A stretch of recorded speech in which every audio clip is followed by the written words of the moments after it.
মুসলমান বাবাজি গভীর মনোযোগ।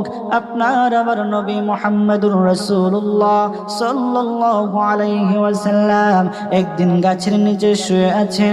গাছের নিচে তিনি শুয়ে বিশ্রাম নিচ্ছেন। হঠাৎ একটা কাফের নবী আমার মুহাম্মদুর রাসূলুল্লাহ সাল্লাল্লাহু আলাইহি ওয়াসাল্লামের কাছে এসেছে, নবীকে হত্যা করবে। বলেন নাউযুবিল্লাহ।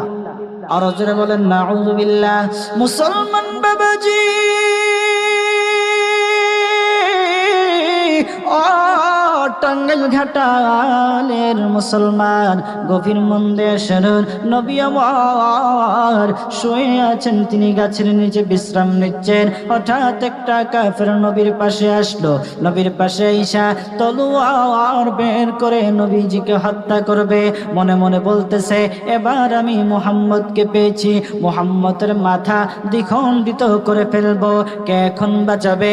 আপনার আমার নবী মুহাম্মদুর রাসূলুল্লাহ সাল্লাল্লাহু আলাইহি ওয়াসাল্লাম বিশ্রাম নিচ্ছেন।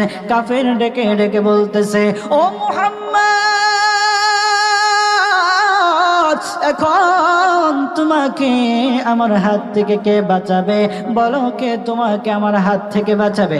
আপনার আমার নবী মুহাম্মদুর রাসূলুল্লাহ সাল্লাল্লাহু আলাইহি ওয়াসাল্লাম বলে উঠলেন, আমাকে বাঁচাবেন আমার আল্লাহ, আমাকে বাঁচাবেন আমার আল্লাহ। আল্লাহর নামটা উচ্চারণ করার সাথে সাথে ওই কাফেরের শরীরটা থরথর করে কাঁপতে লাগলো। কাঁপতে কাঁপতে কাঁপতে কাঁপতে তলোয়ারটা তার হাত থেকে পড়ে গেল। আপনার আমার নবী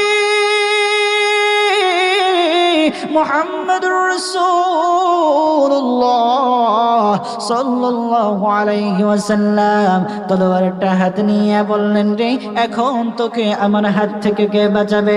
তখন বলতেছে, মুহাম্মদ,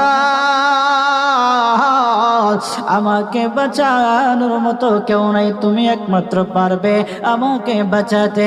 আপনার আবার নবী বললেন, কাফের রে, তুই যেহেতু আমার সাথে খারাপ ব্যবহার করেছো, তুমি যেহেতু আমার সাথে খারাপ ব্যবহার করেছো, আমি তো রাহমাতুল লিল আলামিন, আমি গোটা দুনিয়ার জন্য রাহমাত, আমি তো গোটা দুনিয়ার জন্য রহমত স্বরূপ এসেছি।